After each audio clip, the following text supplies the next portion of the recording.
내 컴퓨터 유튜브 강의 채널 방문을 진심으로 환영합니다.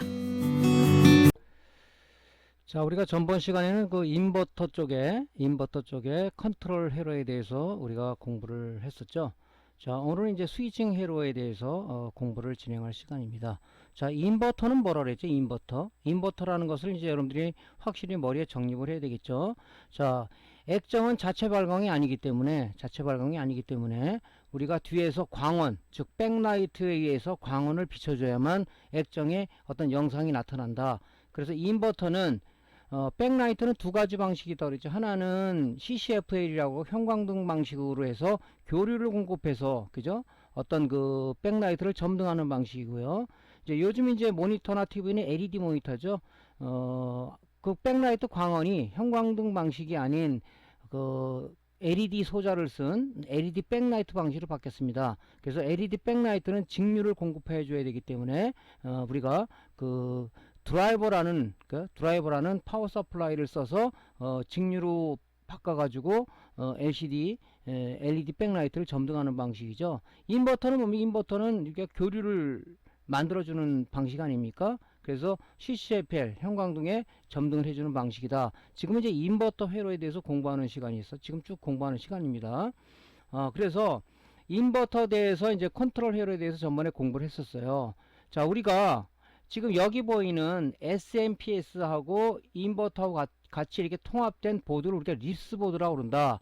LCD 인버터 파워 서플라이라는 약자를 써서 한다. 그래서 LCD 모니터든 LED 모니터든 요 SMPS 파트는 동일하다고 그랬죠. 근데 요거는 이제 뭐냐면 인버터다는 CCFL 형광등의 백라이트를 켜기 위한 파워 서플라이고요. 이 드라이버를 뒤에 가서 공부를 하겠지만은 드라이버 또는 컨버터라는 것은, 그죠? LED 백라이트를 공급하여 준 파워 서플라이를 말한다. 그래서 우리가 인버터냐 이게 드라이버냐 구분하는 것은, 그죠? 여기 보면, 그죠? 이 트랜스가 있으면은 우리가 교류 방식의 CCFL 켜주는 파워 서플라이고, 요게 지금 립스보드 안에 이 트랜스가 없었다. 걔는 뭡니까? LED 백라이트를 점등하기 위한 파워 서플라이인 드라이버다. 이렇게 얘기했었죠. 거기까지 여러분들이 이제 알고 있으면 되겠죠. 자, 이제 우리가 전번 시간에는 이제 인버터 컨트롤 회로에서 얘기를 했는데, 자, 이 전자회로를 컨트롤하기 위한 것은 이 SMPS, 립스보드 자체에서는 할 수가 없습니다. 그죠? 할 수가 없어요. 왜냐면 SMPS 단은 220V만 넣으면은 자동적으로 2차 단에 5V, AD 보드가 필요한 5V와 인버터나 드라이버가 필요한 12V를 자동적으로 출력하는 오토 방식을 채택하고 있기 때문에 사용자가 컨트롤할 수가 없습니다. 그리고 인버터나 컨트롤 단은 뭐냐? 얘도 자체 컨트롤할 수가 없어요. 그러면 이 전자회로를 컨트롤하는 키를 누가 가지고 있다고 그랬죠? 전자회로를 컨트롤하는 것은 백라이트를 켜고 싶은데 여기 220V 인가하면 SMPS 단에는 12V, 5V를 나오는데 이 인버터나 드라이버 단에 백라이트는 점등이 안 되고 있단 말이죠. 그죠? 혼자 컨트롤 못해요. 그래서 이 전자회로를 컨트롤하는 키를 가진 건 뭐냐? TV든 모니터든 간에 바로 AD 보드 또는 메인보드로 하는 것이 걔가 전자회로를 컨트롤하는 주 기판이다. 그래서 AD 보드 또는 메인보드 또는 컨트롤 보드 이런 얘기를 쓰는데 보통 우리는 AD 보드라는 얘기를 많이 쓰고 있습니다. 거기에 보면 전자회로를 컨트롤할 수 있는 그죠? 소프트웨어가 하나 심어져 있어요. MCU라는 마이크로 컨트롤 유니트라는 그 MCU라는 디바이스 안에 뭐가 들어있다고 그랬죠? 펌웨어가 들어있습니다. 펌웨어. 즉 우리가 데스크탑이나 노트북에서 말하는 운영체제가 안에 심어져 있습니다. 그래서 우리가 이 전자회로를 어떻게 컨트롤합니까? 우리 모니터 전면에 보면 OSD 버튼이라고 여러 개 쭉 있죠. 파워온 버튼을 누르면, 그죠? 그 시그널이 MCU로 전달이 돼서 MCU 안에 펌웨어를 통해서 연산을 해서 뭡니까? 그죠? 이 인버터 단을 컨트롤 하는 거예요. 컨트롤. 그 신호가 넘어온다 그랬죠. 그죠? 이쪽으로 넘어온다 그랬죠. 그러면 AD 보드에서 립스 보드 이 커넥터를 타고 들어오는 신호는 몇 가지가 있다 그랬죠? 공부를 하셔야 되죠. 예. 두 가지가 있다고 그랬죠. 하나는 뭐냐? 인버터의 이 지금 SMPS PWM은 전기만 들어가서 VC만 들어가면은 온오프 펄스 발전이 시작한다. 얘는 오토 방식이죠. 요 뒤에 지금 PWM 하나 있는데 얘는 전기만 들어가면 온오프 펄스 발전을 자동적으로 합니다. 얘는. 근데 얘는 뭡니까? 이게 인버터의 이 PWM은 VCC가 들어가더라도 동작을 안 해요. 왜? 이 인버터는 혼자 컨트롤 못한다 그랬죠. AD 보드로부터 온오프 시그널이 들어와서 어디로 들어가냐, 여기 이네이블 단자로 들어가야, 그죠? 얘가 뭡니까, 이제 펄스 발전이 이렇게 시작한단 말이죠. 그래서 얘를 컨트롤하는 키는 뭐냐면 AD 보드가 가지고 있다. AD 보드야 MCU 안에는 펌웨어가 가지고 있다. 그 신호가 하나 들어올 거고요. 온오프 신호가 하나 들어올 거고, 또 하나는 뭐예요? 화면 밝기를 조정하는 디밍 신호가 스위칭 회로를 통해서 바로 이 커넥터를 타고 들어와서 어디 들어가냐, 이쪽에 디밍 단자로 들어가서 백라이트의 밝기를, 뭐 CCFL이나 아니면 LED 백라이트를 밝기를 조정하는 신호로 쓴다. 그 신호 두 가지를 누가 컨트롤하냐, AD 보드에서 넘어온 신호다. 그죠? 그래서 여기 가능한 패턴 두 개가 있다 그랬죠. 이게 뭐냐면 온오프하고, 그죠? 디밍 신호를 갖다 주는 라인이 이쪽으로 들어가서 이쪽 PWM 이쪽으로 들어간다 이 말이죠. 그죠? 거기까지를 우리가 전번 시간에 말씀을 드렸습니다. 그래서 지금 이 강의를 아마 유튜브 채널을 통해서 처음 듣는 사람들은 좀 이게 생소할 거예요. 그죠? 이게 왜 생소하냐면은 제가 이 SMPS 강의를 1강부터 지금 13강까지 올려놓고 있는 단계죠. 지금 14강째죠. 그래서 이 강의를 중간에 들으면 이해를 못하니까 SMPS 1강부터 1편부터 쭉 연달아서 연재해서 되지 않으면 중간에 들어가면은 물론 좀 아시는 분은 이해하겠지만 모르시는 분은 이해를 못해요 이거를. 그래서 1강부터 듣기를 권장을 좀 드리고요. 그리고 제가 강의는 이게 초보자분들이 많기 때문에 가능한 여러분들한테 최대한 쉬운 용어, 어떤 다른 물체와 비교해서 많이 얘기를 드리고 있습니다. 그러니까 여러분들이 그런 걸 좀 양지하셔 가지고 강의를 하나하나 너무 성급한 마음 먹지 마시고 하나하나 처음부터 하나하나 단계적으로 듣기를 여러분들한테 권장을 드립니다. 자, 그래서 지금 인버터에 우리가 컨트롤 회로를 얘기했고, 이제는 뭡니까? 자, 신호를 받았어요. 그죠? 신호를 받았습니다. 여기 이제 VCC를 갖다가 12V를 SMPS로 받겠죠. 그죠? 인버터나 드라이버를 동작하기 위해서 VCC를 공고를 받았어요. 그죠? 그 다음에 뭡니까? 받으면 이 신호가 어디로 전달됐죠? FET, 이게 스위칭 FET인데 이 드레인의 12V가 대기하고 있단 말이죠. 그죠? 대기하고 있는데 스위칭을 못하고 있죠. 왜냐면은 AD 보드로부터 지금 이쪽에도 VCC가 들어가고 있죠. VCC가. 근데 이 인버터나 드라이버 파트의 PWM은 VC만 들어가면 동작을 안 한다 그랬죠. 자, AD 보드로부터 컨트롤 신호가 들어오는데 온오프 시그널이 이네이블 단자로 들어갔을 때 얘가 온오프 펄스 발전을 이렇게 한다. 그죠? 펄스 발전을 한다. 그래서 여기 게이트에다 가해줬을 때, 게이트에 가했을 때 드레인이 대기하고 있던 15V를 껐다 켰다 하는, 그죠? 하나의 그 펄스 발전 주파수를 가지고 껐다 켰다 하는 동작을 함으로써 DC를 뭐로 만들어준다 그랬죠? AC로 만들어준다 그랬죠? 예. 이게 바로 스위칭 단계입니다. 그죠? 스위칭 단계. 그래서 이걸 갖다가 트랜스 1차 측에, 여기가 1차 측이죠. 2차 측은 건선이 많이 관계되어 있죠. 그죠?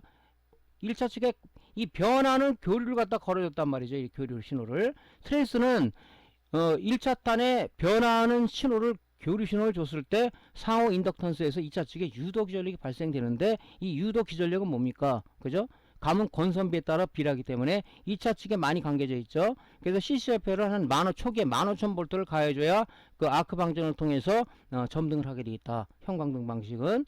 자, 그 단계, 즉 트랜스까지 넘겨주는 단계까지를 우리가 스위칭 회로라고 한다. 그 스위칭 회로의 중심 소자는 뭐냐? 바로 이 PWM과 FET가 공조해서 스위칭 프로세서에 의해서 DC를 AC로 만들어주는 그런 작업을 진행하는 단계가 스위칭 단계다. 이렇게 보시면 되겠습니다. 그래서 스위칭이 안 될 때는 물론 이 시그널이 안 넘어와서 안 되는 경우도 있어요. 그죠? 온오프 시그널이 들어와야 여기 이네이블로 들어간다 그랬죠?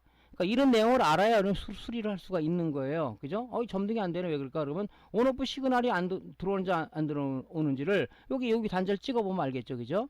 그래서 들어오는지 안 들어오는지를 우리가 점검을 해봐야 된단 말이죠. 근데 PWM이 문제가 돼도 안 될 수가 있고, 그다음 FET가 우리가 쇼트가 돼도 안 될 수가 있다. 그런 내용들을 이제 쭉 우리가 하나하나 점검해 가면서 이제 해야 되는 단계죠. 그죠? 자, 그러면 우리가 스위칭이라는 단계는 어떤 그 내용을 가지고 우리가 그 작업을 하는지 우리가 정의부터 내리고 한번 들어가겠습니다. 자, 한번 스위칭 회로에 대한 정의를 한번 내려보겠습니다.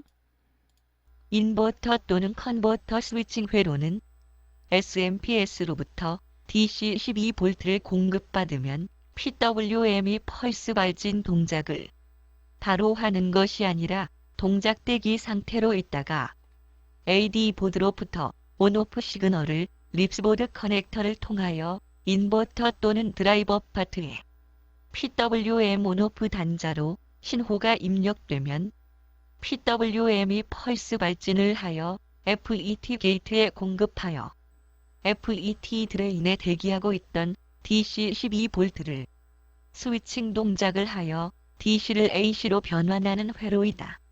스위칭 회로 중심 소자는 콘덴서, FET와 PWM이다. 자, 요런 이제 지금 얘기한 내용을 압축해서 말씀을 드린 거예요. 그죠? 요런 내용을 알고 있어야 이제 우리가 회로의 해석 또는 동작 원리라고 얘기를 하는데, 그래야 우리가 이게 가능합니다. 수리가. 그죠? 자, 우리 스위칭 단계죠. 여기서 회로를 잠깐 보시면요. 자, 여기 보면 이 VDD라는 게 있어. VDD. VDD는 우리가 보통 우리가 VCC라는 얘기 많이 쓰는데, 이 뭐 B 플러스 전압 이게 얘기도 하기도 하는데, 이게 VCC 전압이에요. PWM이 동작을 위한 에너지를 공급하는 핀이 바로 VDD 단자입니다. 이쪽으로 들어가게 되겠죠. 그죠? 이쪽으로 들어갑니다. 그죠? 그 다음에 이제 뭡니까? VCC만 들어가면 동작하는 게 아니라고 그랬죠. AD 보드로부터 이네이블 신호가 일로 들어가야 돼요.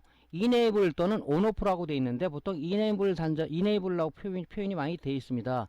들어가게 되면 그때부터 뭡니까? 얘가 VCC 에너지 공급을 받았죠. 그 다음에 동작을 하라, 펄스 발진 동작을 신호를 받았기 때문에, 어디로부터? AD 보드 MCU로부터 받았기 때문에 얘가 펄스 발진해서 아웃풋, 그죠? 이런 온오프 신호를 어디 줍니까? 이 드라이버 1이라는 거, 이게 뭐냐면 이게 그 펄스에 펄스, 이온 펄스, 이걸 어디 두냐? 바로 FET 게이트에 주는 겁니다. 이렇게 게이트에, 그죠? 게이트 신호를 여기다 주는 겁니다. 그럼 여기 12V가 대기하고 있었죠? 드레인에, 그죠? 예, 게이트 신호를 주니까 TR과 FET 원리는 뭐라 그랬습니까? 그죠? 콜렉터, TR 같은 건 콜렉터나 뭐 에미터에 어떤 전압이 대기하고 있더라도 베이스에 어떤 전압을 안 가해주면 안 된다. FET는 뭐냐? 뭐 드레인이나 소스에 전압이 대기하고 있더라도, 그죠? 게이트에 어떤 신호를 주지 않으면 얘가 도체 형태로 안 된다.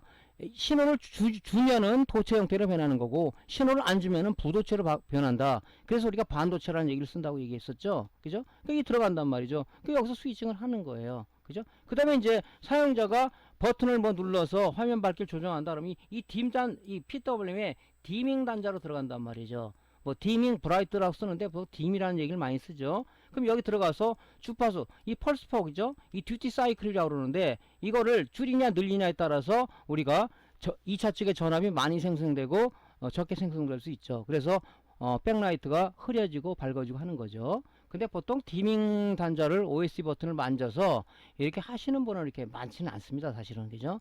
최대 밝기로 우리가 그냥 쓰는 거지. 그래서 이게 스위칭 회로예요. 그죠? 그래서 여러분들이 문제가 되면 요게 절연저항을 측정한다든가, 아니면 여기에 우리가 FET의 양부 판별을 해서, 보통 양쪽에 두 개가 있는데, 보통 이제 MP 듀얼 채널을 쓰거나 아니면 뭐 N 채널 듀얼을 쓰거나, 근데 MP 듀얼을 많이 씁니다. 그죠? 그래서 이 두 개 중에 꼭 하나가 나가요. 요 트랜스도 우리가 두 개 중에 보통 하나가 단선이 되는 경우가 많습니다. 그러면 나가면 뭡니까? 이 전자회로는, 그죠? 회로 보호나 안정화를 위해서 피드백 회로가 있다고 그랬죠. 거기서 이제 하나가 끊어지니까, 쇼트가 되니까 2차 측의 전류 흐름을 감지해가지고 뭡니까? 피드백 회로가 동작되다 보니까 얘가 프로텍션이 걸려버리는 거죠. 그러니까 뭐 피드백 회로가 동작돼서 얘가 펄스 발진 중지하니까 깜빡하고 들어왔다 꺼져버리고, 깜빡하고 꺼져버리고 하는 증상이 생기는 거죠. 그죠? 그래서 회로는 여기 보다시피 이렇게 뭐 복잡하지는 않습니다. 복잡하지는 않아요. 그죠? 요 주범이 뭡니까? PWM하고 FET인데, 요런 분들이 많이 좀 나가요. 또 주된 단골이 뭡니까? 주된 단골이 여러분들, 이 또 거기 보면 우리가 이제 그 인버터 콘덴서 또는 튜닝 콘덴서라고 하는데, 12V가 바로 들어가는 게 아니라 항상 뭡니까? 이 전자 소자 앞뒷단에는 콘덴서가 있다. 그죠? 뭐 레귤레이터 앞뒷단에도 인풋 단자의 콘덴서가 하나 있고 출력 단자의 콘덴서가 하나 있습니다. 그거 두는 이유가 뭐라고 그랬죠? 예. 스위칭 단계에서 발생되는 어떤 노이즈, 이런 부분도 1차적으로 필터링을 해주고, 그 다음에 이런 소자에 안정적인 전압을 공급해 주기 위해서 바로 우리가 뭡니까? 전해 콘덴서가 붙어 있는 거죠. 그죠? 그래서 여기 인버터 단에도 12V가 바로 들어가는 게 아니라 휴즈를 거쳐서, 그죠? 인버터 콘덴서로 들어가서 거기서 이제 FET 드레인으로 공급하고 이쪽으로 전압을 공급하는 그런 방식을 쓰고 있는 거죠. 그죠? 예, 그래서 항상 이런 것도 문제가 되지만 콘덴서 쪽도 문제가 된다. 그래서 용량 감퇴가 되거나 진행성 불량이 됐을 때 전기를 힘 있는 전기를 공급 못 해주다 보니까 이 전자 소자들이 동작을 못 하는 거예요. 그리고 어떤 그 콘덴서가 용량 감퇴가 되면 리플 성분이 많이 나오는데 리플은 뭐라고 그랬습니까? 리플은 여러분들한테 제가 뭐라고 얘기를 했었죠? 이 용어들은 여러분 잘 알고 계셔야 돼요. 그죠? 모르면은 좀 이해하기가 조금 어렵죠. 자, 리플은 뭐냐면은 우리가 직류 성분은 XY 좌표 오시로스코스 봤을 때는 시간에 따라서 크기와 방향이 일정한 겁니다. 이게 있죠. 이게 직류예요. 리플은 뭐냐면 직류 성분 속에 포함된 교류 성분이다. 우리 오시로스코프로 보면 이런 노이즈가 이렇게 들어갑니다. 이런 노이즈가 리플, 즉 교류 성분인데 이런 부분들이 콘덴사에서 노이즈가 발생돼서 여기에 V 시점을 가해준다. 여기 가해준다 그러면 뭡니까? 이게 얘네들은 오동작을 해버려요. 전자 소자들은 직류를 원하는 하나의 소자이기 때문에 교류 성분이 들어오면은 동작은 될 줄 모르겠지만은 이상 작동이 된다든가 발열이 심하게 된다든가 하는 그 이상 작동을 하게 되어 있습니다. 그래서 우리 메인보드 쪽에 보면 말이죠. 칩셋 주변에 보면 VCC와 그라운드 단에 엄청난 많은 치 콘덴서가 붙어 있는 것들이 바로 그런 바이패스 콘덴서, 즉 노이즈를 갖다가 그라운드로 빼주기 위한 그런 콘덴서들이 많이 붙어 있어요. 근데 그것이 만약에 하나가 떨어졌던가 아니면 진행성 불량이 닿으면은 칩셋들이 오동작하겠죠. 이게 뭐지? 여러분들은 순전히 그 깨졌냐 아니면 터졌냐에 따라서 불량을 하지만 그 터지지 않고 멀쩡하더라도 용량 감퇴가 되는 것들이 있습니다. 콘덴서가 용량 감퇴가 됐다 그러면 노이즈는 자연으로 발생된다. 그래서 용량이 작은 것은 오실로스코프로 봤을 때 이 노이즈 잡기가 굉장히 힘들어요. 그래서 여러분들이 그런 부분들을 머릿속에 잘 염두에 두셔야 이 수리도 가능하다. 그죠? 그래서 이 콘덴서가 또 우리 전해 콘덴서 또는 요 칩 콘덴서들이 이 단골 메뉴로 고장의 원인이 되기도 합니다. 보통 쇼트가 많죠. 우리 패널보드 쪽에서 V 전압이 뭐 안 들어가거나 떨어진다 그러면은 보통 보면 칩 콘덴서 쇼트가 많아요. 그래서 우리가 그런 측정할 때는 다이오드 모드로 놓고 쟀을 때 부자음이 울린다든가 아니 그러면 진행이 쇼트다고 해가지고 교체를 하죠. 우리 노트북 메인보드도 마찬가지고 데스크탑 메인보드 마찬가지고 그래서 그런 이제 요령을 여러분들이 알면은 뭐 문제가 되지는 않겠죠. 그죠? 자, 그래서 스위칭 단계에서 여러분들이 어떤 요런 이제 동작 원리를 좀 알고 하나하나 점검해 들어가는 것을 여러분들이 자꾸 연습을 좀 해봐야 됩니다. 자, 우리가 중심 소자는 뭐라고 그랬죠? 스위칭부에 인버터 컨덴서 여기 지금 컨덴서가 하나 있는데 그죠? 컨덴서가 하나 있는데 여기에 바로 여기죠? 여기에 컨덴서가 하나 있죠. 그죠? 이 컨덴서를 통해서 들어가는 거니까 여러분들이 이제 그런 부분들을 컨덴서 용량 측정을 한번 해봐야 돼요. 그죠? 이걸 이제 우리가 인버터 콘덴서 또는 튜닝 콘덴서라고 표현한다 그랬는데 요게 좀 많은 문제가 돼요. 그죠? 요 부분이. 그러니까 요거를 우리가 양부 측정을 해야 되는 거죠. 자, 그래서 아까 조금 전에 말씀드린 내용인데 신호 흐름을 보면 그죠? 일단은 우리가 뭡니까? 이 SMPS 파트로부터 12V가 들어오겠죠? 12V가 이 라인을 타고 12V가 들어옵니다. 그죠? 이 라인을 타고 그럼 뭡니까? 일단 이 휴즈를 거쳐요. 휴즈를 거치는 게 있고 그냥 이 철선으로다가 점퍼만 되어 있는 게 있어요. 그죠? 아예 없는 것도 있고요. 그러니까 요거는 이제 고급 제품들 같은 경우는 이제 휴즈가 있는데 이걸 통해서 어디 들어갑니까? 이 튜닝 콘덴서로 들어간단 말이죠. 여기에서 어디로 들어갑니까? 이쪽으로 FET 그 드레인에다가 이런 12V를 공급해주고 내부 전압 강화를 통해서 바로 PW의 VC로 들어간단 말이죠. 여기까지 있다가 그죠? AD 보드로부터 온오프 시그널이 들어오면 어디로 들어가냐? 이 시그널이 여기 보면 여기 그죠? BIT 310호라는 PW인데 이쪽 이네블 단자로 4번 단자로 들어갑니다. 이쪽으로 4번이 아니죠? 예. 이게 뭡니까? 10, 11, 12, 13, 14번으로 들어가겠죠? 이렇게 들어갑니다. 그죠? 그러면 이제 이때부터 펄스 발진한단 말이죠. 온오프 펄스가 어디 들어가요? 이렇게 여기 단자를 아웃풋을 나와서 그죠? 요쪽에 듀얼이니까 요쪽으로 들어가 요쪽 FET 게이트로 들어간단 말이죠. 그럼 대기하고 있는 12V 스위칭해서 이 아웃풋 신호 그죠? 이 교류용 때 신호가 어디로 들어가냐? 바로 여기 이쪽으로 들어가고 요 FET에서는 이쪽을 담당하니까 이쪽으로 들어가는 겁니다. 그럼 여기서 2차 측에는 권선이 많이 감겨져 있겠죠?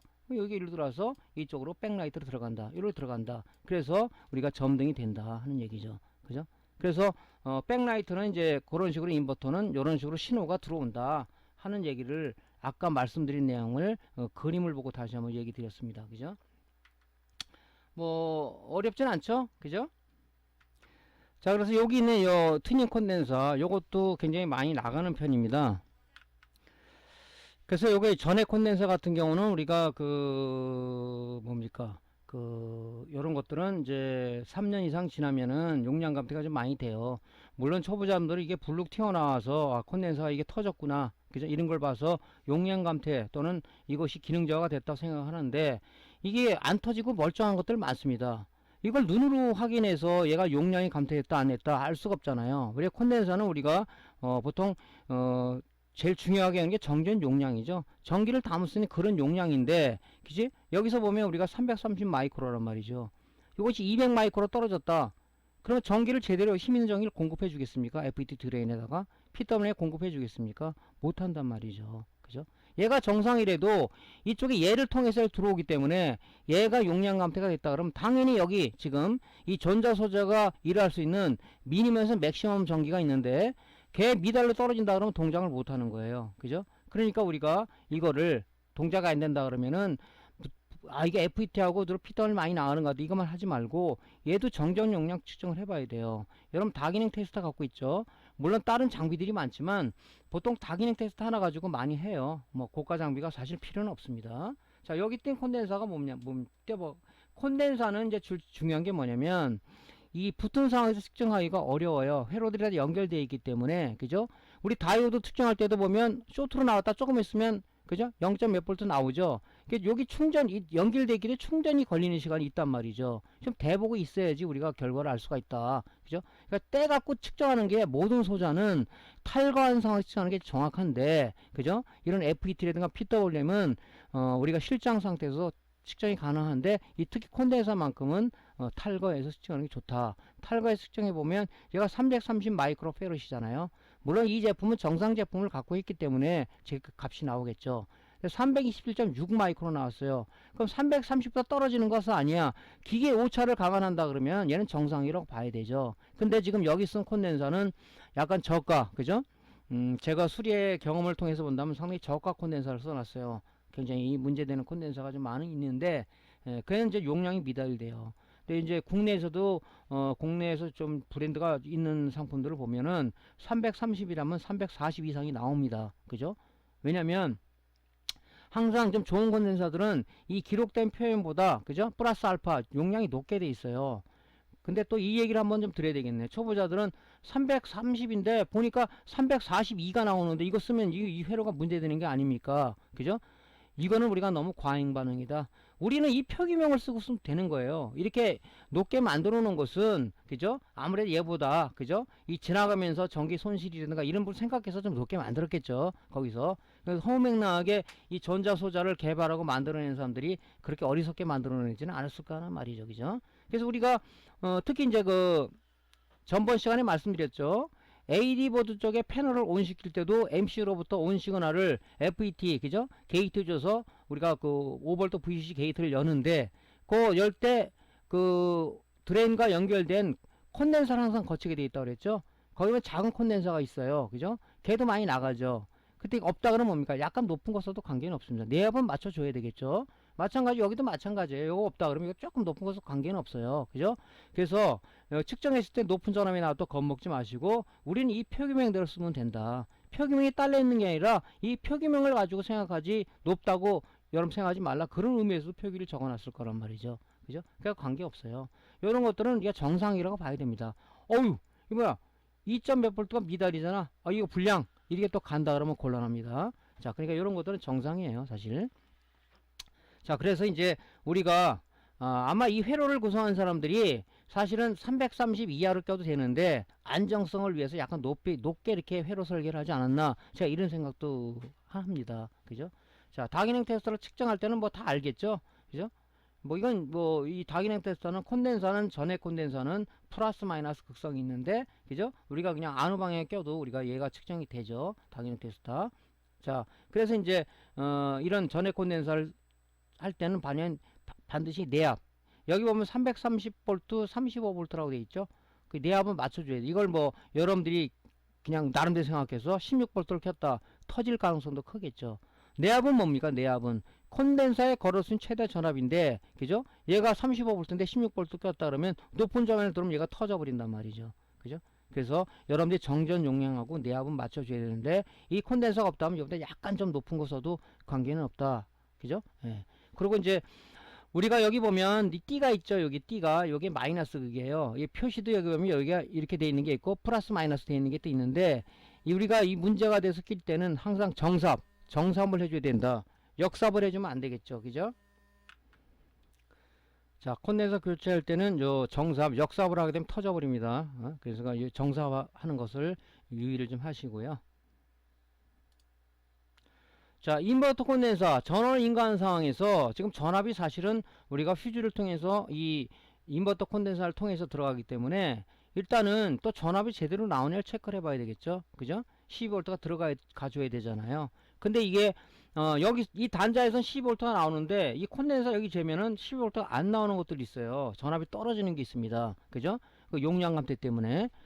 반드시 우리가 인버터 콘덴서 입력 전압도 여기 립스보드를 통해서 나오는 12V 얘도 우리가 측정을 해봐야 된다. 그죠? 그래서 뭐 테스트하기에 어떤 고가와 저가에 따라서 보통 보면 이제 그 정밀도 차이가 있기 때문에 이런 건 정상이라고 보셔야 됩니다. 너무 이런데 그 이의제기 하지 마시고요. 이런 것들은 정상이라고 보시고 그냥 넘어가시면 됩니다. 이게 뭐 터무니없게 뭐 10V가 나온다든가 뭐 9점 몇 V가 나온다든가 그러면 안 되겠죠. 그죠? 그러면 일단은 이렇게 전압이 떨어진다 그러면 앞전에 물론 뭐 용량 측정도 해는 것이 원칙이지만 그걸 안 했다 그러면 얘를 떼 가지고 용량 측정을 했을 때 정전 용량이 떨어졌다 그러면 먼저 갈고 나서 우리가 작업을 해봐야 되겠죠. 그죠? 자, 그래서 인버터 전압은 이렇게 측정을 해봐야 됩니다. 이게 중요한 거죠. 이게 전압을 공급해주는 일종의 그 뭡니까, 그죠? 역할을 해주는 그 소자다 보니까 요 부분도 우리가 간과해서는 안 된다 하는 얘기죠. 자, 그 다음에 이제 또 많이 문제가 되는 게 뭐냐면은, 자, 우리가 스위칭 작업을 거쳐서 트랜스 1차 측을 거쳐서 상호 인덕턴스 2차 측에 고압이 발생되는데, 요 앞에 보면 세라믹 콘덴서가 하나가 있어요. 요게 얘는 이제 밸러스트 캐퍼시터라 그래가지고 이 가는 전류의 흐름을 조종하는 역할을 하는 그런 세라믹 캐퍼시터가 하나가 있습니다. 그죠? 그래서 요게 이제 보통 보면 또 많이 문제가 돼요. 여러분 눈으로 잡아내는 것들은 요게 지금 색깔이 이렇게 파란 걸 많이 쓰는데 이게 누리끼리안이 이렇게 약간 그 열화가 돼가지고 있는 게 있습니다. 그거는 갈아주셔야 돼요. 안 갈아주면 프로텍션이 피드백이 동작돼 버립니다. 그죠? 그래서 요게 중요하고, 또 고급 제품은 이게 칩 콘덴서로 되어 있는 것들도 있어요. 요게 늘상 이것만 보다가 여기 칩 콘덴서가 연결되려면 그렇게 또 여러분들이 헷갈려 하시면 안 되고 똑같은 역할을 하는 거예요. 그죠? 그래서 우리가 이제 뭐 다이오드 모드로 놓고 쟀을 때는, 그죠? 얘가 단선 쇼트된 여부밖에 우리가 체크를 할 수가 없습니다. 그죠? 근데 이 정확한 측정을 위해서는요, 이 세라믹 콘덴서도 우리가 이렇게 측정을 해봐야 되는데 다기능 테스터로 측정했을 때는 이런 건 잘 측정이 안 돼요. 그래서 이런 LCL 메타, 탁상용 LCL 메타라든가 아니면 핸드형 LCR 메타로다가 측정을 해서 얘 값이 나오는지를 봐야 됩니다. 그죠? 예를 들어서 이게 뭐 겉으로 봐서 열화가 됐다면 갈지만 그렇지 않다면 얘도 용량 감퇴가 된단 말이죠. 그래서 여기는 여러분들 다기능 테스터로 재면 안 나올 거예요. 이 값이. 그죠? 안 나옵니다. 근데 LCR 메타라든가 이런 걸로 재면 나와요. 그죠? 그래서 정확한 측정을 위해서는 탈거해서 여러분들이 요런 LCR 메타 요런 핸드형은 가격이 비싸지 않아요. 제가 지금 이걸 쓰고 있는데 글쎄 쓸만은 합니다. 그래서 여러분들이 국내에서는 좀 비싸고요. 해외 직구를 하게 되면 쌉니다. 그래서 이런 것들 하나 갖고 있으면은 우리가 특히 이제 이런 세라믹 적은 칩 콘덴서라든가 세라믹 콘덴서라든가 또 아니면은 여러분들 그 코일 같은 경우는 우리가 테스트하기는 단선 영업밖에 체크가 안 됩니다. 그죠? 이거 코일은 단선 영업 체크 안 되는데 이런 것들의 코일은 뭡니까? 유도 능력이라고 그러죠. 단위는 헨리라는 단위를 쓰는데 그 유도 능력을 측정할 수 있는, 그죠? 인덕턴스 값을 측정할 수 있는 이 LCR 메타로 재면 측정이 돼요. 그죠? 그래서 양쪽 두 개를 비교해서 얼마큼 떨어졌는지를 비교할 수가 있단 말이죠. 그래서 그렇게 여러분들이 필요하면 요 장비를 구매하셔가지고 제가 알기로는 한 6, 7만 원대 특히 이제 해외 직구는 그 행사 기간이 있어요. 지금 여름 썸머 세일이라 그래가지고 세일을 얼마 전까지 했는데 제가 보니까 없어졌더라고요 이게. 그래서 그런 걸 잘 감안하면 좀 더 싸게 구매할 수가 있습니다. 그래서 이런 장비가 있으면은 사실은 없어도 수리 잘하는 다 합니다. 테스트하기 하나 가지고. 근데 중요한 게 뭐냐면 작업 공수를 얼마나 줄일 수 있느냐 하는 것이 키죠. 그죠? 연장이 많으면은 수리 시간을 단축할 수 있고, 연장이 없으면은 삽질이라든가 우리가 우회해서 너무 그 작업 공수를 늘릴 수가 있다. 그런 것이 되기 때문에 아무래도 좀 장비 이런 것들은 구매하고 가지고 있는 게 좀 좋겠죠. 그죠? 그래서 이렇게 측정을 해서 양쪽을 비교하는 거죠. 그죠? 여기 두 개가 달려 있잖아요. 정사근영이가 쟀을 때 떨어졌다 그러면 교체해야 되겠죠. 그죠? 뭐 그게 싫다 그러면 이런 세라믹 콘덴서는 사실은 가격도 안 비싸잖아요. 양쪽을 좀 갈고 작업을 해도 괜찮겠죠. 그죠? 이것도 중요한 역할을 하는 거죠. 그죠? 자, 이제 여기서 이제 우리가 중심 소자가 이제 PWFET인데 FET가 굉장히 잘 나가는 편입니다. 이게. 그죠? 그러니까 열받으니까 사람들이 잘 모르고 이 가지고 있는 소자도 없으니까 개조를 하죠. 그건 나중에 뒤에서 말씀을 좀 드릴게요. 일명 이제 개조를 뭐 어부바다. 그죠? 그래서 이걸 다 긁어내고, 그죠? 뭐 긁어내는 걸 또 우리 또 수리맨들은 빗질이라는 얘기를 하죠. 빗질하고 여기다가 인버터를 얹어서 또는 컨버터를 얹어서 개조 작업을 해보시죠. 열받으니까 아예 필요 없어. 그냥 날려버릴게 하고 하죠.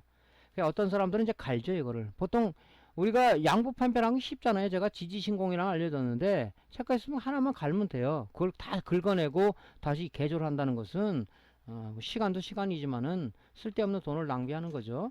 자, 그래서 우리가 양부 판별할 때 가능한 전기를 인가하지 않고 하시는 게 좋습니다. 인가하면 안 되겠죠. 자, 그 다음에 어떻게 하냐면은 디지털 테스터기에 다이오드 모드를 놓고요.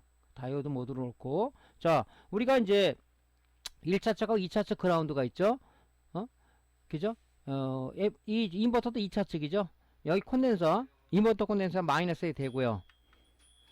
자, 적색 풀을 갖다가 적색 프로브를 FET 요 게이트에 됐을 때 전압이 측정되면 안 되겠죠. 왜? 우리가 심볼을 좀 보라 그랬죠. 여러분들한테 FET는 너무 많이 얘기해서 이제 알 텐데 심볼을 이렇게 보시면요. 그죠? 이렇게 돼 있죠. 이렇게 심볼을, 요게 게이트고요. 요게 드레인이고 이게 소스란 말이죠. 자, 요 드레인 소스와 게이트 사이에는 이게 정기적 절연입니다. 절연. 그죠? 예를 들어서 지지신공했는데 전압이 0.0V가 나왔다 그러면 뭡니까? 얘가 이렇게 붙어버린 거 아니에요? 쇼트란 말이죠. 그죠? 그래서 지지신공으로 해서 보통 이렇게 쇼트 되는 경우가 많으니까 그래서 우리가 그 측정을 하면 된다. 물론 우리가 실장 상태에서도 측정할 수는 있어요. 그죠? 그렇게 여러분들 지금 쓰는 그 FET는 MP 듀얼 채널을 썼단 말이죠. 여기가 N 채널이고 P 채널 두 개를 한 거예요. 그래서 위에, 그죠? 위에 지금 5번부터 8번까지는 뭡니까? 여기 드레인이고요. 그죠? 여기 반쪽으로 나눠서 소스 게이트 이렇게 보통 이렇게 돼 있습니다. 그죠? 그러니까 여기다 대고 측정을 하면 되겠죠. 자, 우리가 이제 측정하는 방법 FET는 알려드릴 때 지지신공 말고 탈거해서 재는 방법은 많이 알려드렸죠. 다시 한번 말씀을 드릴게요. 그래서 이렇게 해서 이제 우리가 지지신공으로 해서 우리가 양부 판별을 할 수가 있다. 그래서 조금 전에 말씀드렸지만은 FET는 두 개 중에서 하나가 나가요. 두 개 다 나가는 경우는 이렇게 많지는 않아요. 보통 하나가 많이 나갑니다. 그래서 왜 그런지는 모르겠어요. 자, 그래서 먼저 여러분들이 교체할 때는 아무거나 갈면 안 되는 거. 이게 9930이라는 AP9930이라는 이 SOC8핀의 FET를 썼는데 이것이 MP 듀얼 채널인지 뭔지를, 그죠? 그 다음에 얘가 갖고 있는 VDS ID, 그죠? VDS 값과 ID가 중요하죠. VDS 소스와 드레인 간 전압, ID 드레인 전류, 이게 제일 중요하죠. 그죠? 거기에 맞는 걸 써야 된단 말이죠. 이게 없다 그러면 대체품을 써야 되잖아요. 뭐 4600이라든가 뭐 이런 거. 그걸 쓴다면은 걔가 얘랑 비슷한 건지를 우리가 알아야 된다. 그죠? 걔보다 용량이 조금 높은 건 관계없는데 낮은 거 쓰면 안 되겠죠. 그죠? 우리는 뭐다? 설계자의 의도를 존중해야 된다. 그죠? 자, 그래서 항상 이 데이터 시트를 찾아봐야 돼요. 이런 것들은. 그죠? 디펙 같은 경우는 뭐 GDS 단자가 3개이기 때문이지만 8개 나오는 것은 이게 N채널인지 P채널인지, 그죠? 요점 2개, N채널과 P채널이 내장되어 있는 건지를 확실히 알고 써야 된다. 그죠? 그렇지 않으면 오동작 될 거 아니에요. 그죠? 이 회로에 맞지 않는 걸 쓴다 그러면.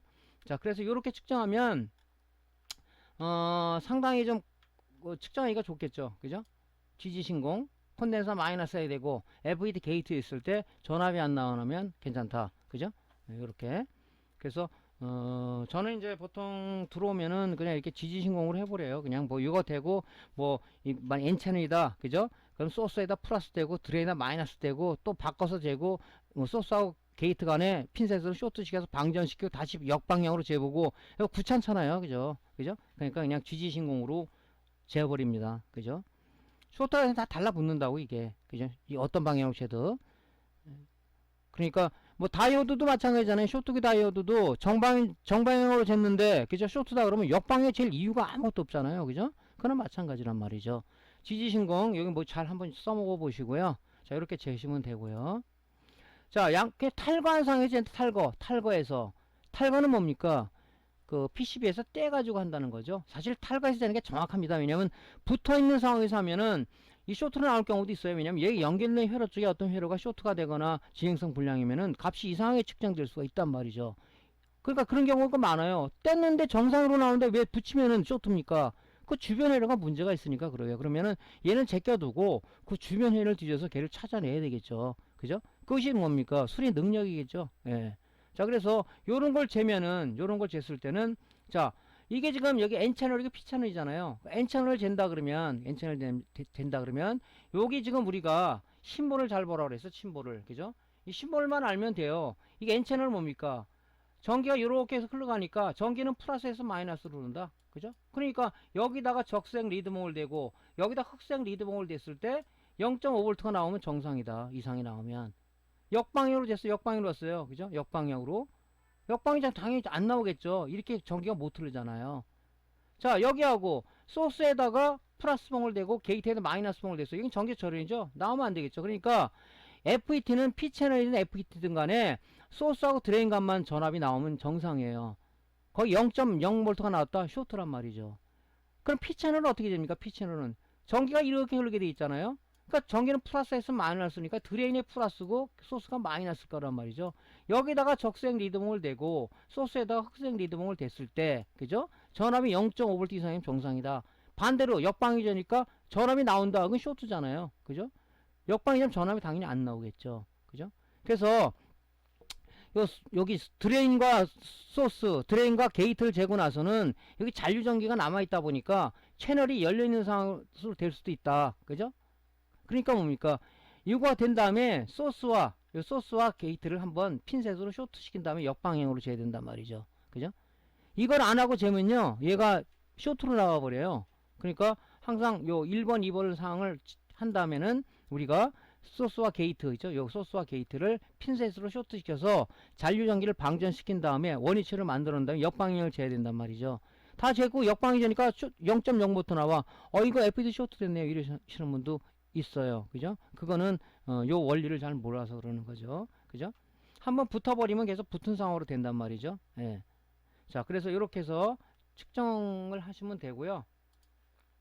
FET는 지지신공이 싫다 그러면 떼가지고 하는데 요 SOIC 8핀 같은 경우는요, 솔더링, 디솔더링을 좀 많이 해봐요. 디솔더링 기술을 어느 정도 여러분들이 좀 수달을 하지 않으면 잘못한 패턴이 일어나거나 또 요 밑에 양산 체제에 가면서 이 기판이 이렇게 있다면 여러 번 제가 얘기를 드렸는데 여기 지금 FET가 8핀 FET가 붙어 있을 거란 말이죠. 이렇게 붙어 있습니다. 그러면 얘가 이제 SMD 타입은 보통 우리가 리플로우 공정을 거치는데 이 컨베어 벨트 타고 딱 들어가면서 이 노 안에 들어가면 하단에서 열을 가하고 상단 히터가 열을 가해서 여기에 있는 납땜, 요 표면 실장에 대한 요걸 갖다가 크림 납을 솔더링 한다는 개념이에요. 그러니까 이 컨베이어를 타면서 얘가 흔들리지 않기 위해서 여기다 칩본드 두 방울, 빨간 칩본드 두 방울을 쏩니다. 그죠? 예. 근데 이걸 우리가 디솔더링 할 때 열풍기 띄게 되면은 요거만 연락에 가하고 있죠. 안 떨어져요. 녹았는데도. 여 가운데 칩본드가 있다 보니까 얘가 붙어서 안 떨어지는 거예요. 그러니까 여기 가하고 가운데 가하고 이렇게. 근데 칩번드가 이렇게 있는 게 있고 없는 제품이 있는데 대부분이 없긴 없는데 있는 제품도 많이 있어요. 그러니까 여기 가하고 모르니까 가운데 가하고 이렇게 세 군데 가해서 핀셋으로 약간 30도 방향으로 비틀면서 하면은 패턴 손상 없이 떨어지죠. 그때 뛸 때 우리가 키포인트는 뭐다? 젤 프락스를 좀 바르고 해야 된다. 자, 그리고 이제 우리가 그 탈거해서 양부 측정했을 때 요런 이제 작은 소자들은 우리가 이제 책상에 놓고 여러분 수리 다 해놓고 하면 측정할 때 이게 잘못하면은 측정이 잘 안 되고 그냥 티가 나고 그래요. 그래서 여러분들 이제 빵판 브레드보드라는 걸 다 갖고 계실 겁니다. 그죠? 측정할 때 용이한 방법은 요 브레드보드 위에다가 양면 테이프 있죠? 양면 테이프를 여기다 발라가지고 요에다 쫙 붙여가지고 측정하면은 상당히 좀 측정하기가 좋습니다. 그죠? 만약에 리드 타입의 핀은 여기다가 그죠? 그 핀에다가 소켓에 꽂아가지고 측정하면 상당히 편리하죠. 요것도 우리가 측정할 때 스트레스 안 받고 하는 아주 좋은 방법입니다. 그죠? 그래서 저 같은 경우는 이런 거는 이제 브레드보드에 이런 거 얹어가지고 좀 양면 테이프가 붙여진 상황에서 측정을 하니까 특히 이제 SOD323 타입의 이런 조그만 우리가 스위칭 TR이라든가 스위칭 다이오드 같은 경우는 띄면은 잘못하면 날아가면 찾지를 못해요. 아주 코딱지는 크죠. 예, 하여튼 무지 작기 때문에 못 찾아요. 그러면 자기가 그걸 안 갖고 있다면은 찾아야 되는데 보통 그런 거 발주를 안 하고 폐보드에서 띄어쓰기 때문에 그런 거 측정할 때도 좀 조심해야 되죠. 그래서 항상 띈 것들은 우리가 이런 책상 데스크에 두지 말고 부품통 있죠? 뚜껑이 덮여 있는 부품통에다가 넣어가지고 관리하시는 게 좋습니다. 그런 것들도 습관화가 안 되면요 안 돼요. 저도 옛날에 뭐 노트북 나사도 많이 튕겨가지고 특수나사, 특히 외산 제품은 특수나사들이 많아요. 그죠? 그런 것들을 해가지고 잊어버려가지고 다른 나사 끼니까 맞지도 않고 소비자한테 컴플레인도 받고 그런 적도 많죠. 그러니까 여러분 조심해야 되겠죠. 그런 것들은. 자, 그래서 이런 요령도 하나 좀 알려드렸고요.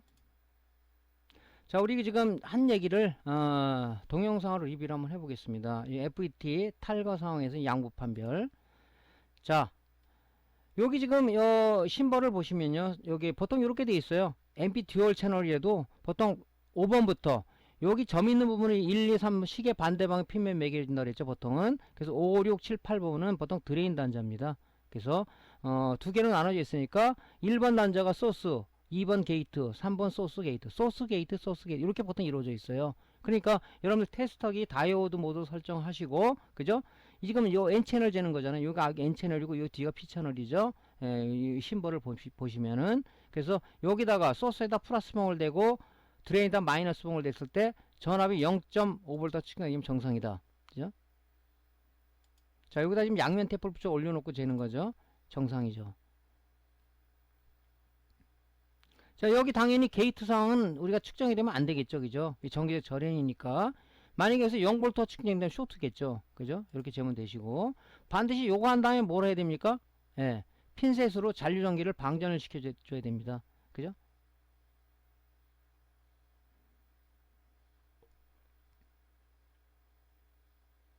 자, 이렇게 하면 방전 안 시키면 있잖아요. 이게 쇼트 값으로 나와요. 이렇게. 그죠? 조금 전에 말씀드렸죠. 그래서 반드시 소스하고 드레인, 그 다음에 소스하고 게이트를 쟀을 때, 그죠? 쟀을 때 반드시 핀셋으로 방전시켜야 이렇게 쇼트 값이 안, 얘는 정상적인 FET인데 쇼트 값으로 나오잖아요. 그죠? 그래서 쇼트를 시켜야 된다 하는 것을 실제 한번 보여드렸고요. 자, 이때 이제 뭡니까? 소스하고 게이트를 핀셋으로 방전시키는 겁니다. 자, 그런 다음에 이제 우리가 측정을 하게 되면은 정상값으로 나오겠죠. 그죠? 자, 이제 역방향으로 재는 거겠죠? 예, 역방향으로. 예, 안 나오죠? 예, 안 나옵니다. 근데 아까 같이 그렇게 안 하면은 쇼트 값으로 나와요. 그러니까 초보자들은 왜 쇼트지 그래? 이제 P채널이잖아요. P채널. P채널 뭐니까 방향이, 그죠? 방향이 전기 방향이 드레인 소스로 흐르게끔 이게 화살표가 돼 있잖아요. 화살표가 바깥으로 돼 있지 않습니까? 그러니까 당연히 뭡니까? 그죠? 당연히 요 방향이 틀리겠죠. 그죠? 자, 이렇게 재보면 우리가 알 수가 있겠죠. 이런 다음에 이제 우리가 핀셋으로 쇼트를 시키는 거죠.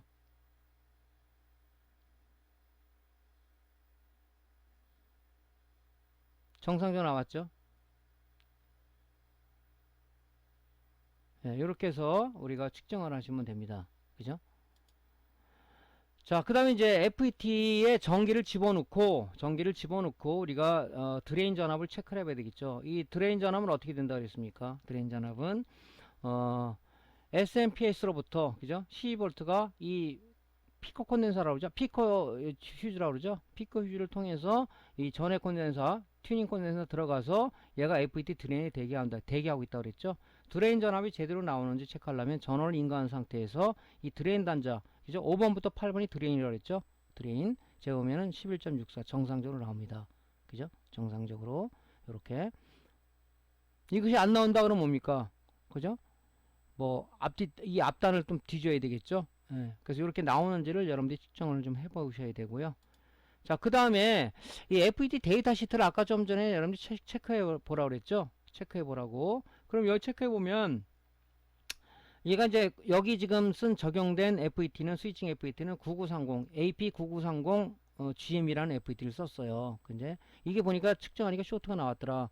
그러면 여러분들이 얘 그죠? VDS하고 ID 값을 알아야 거기에 맞는 용량을 쓰는 거예요. 콘덴서 할 때 330 마이크로다. 그죠? 330 마이크로에 35V짜리다. 그걸 알아야 우리가 갈 거 아닙니까? 근데 FET는 다 못 외우고 있단 말이죠. 그래서 이거 데이터 시트를 열어보니까, 그죠? 알파 오메가 제품이네요. 자, 지금 MP 채널로 되어 있는데, N 채널은 뭡니까? VDS가 30V에 6.3A, ID가 6.3A짜리를 썼고요. P 채널은 30V 5.1A짜리를 썼단 말이죠. 그죠? 그 여기에 맞는 걸 써야 된단 말이죠.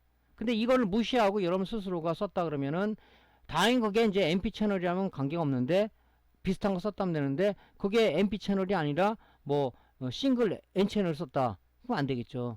그죠?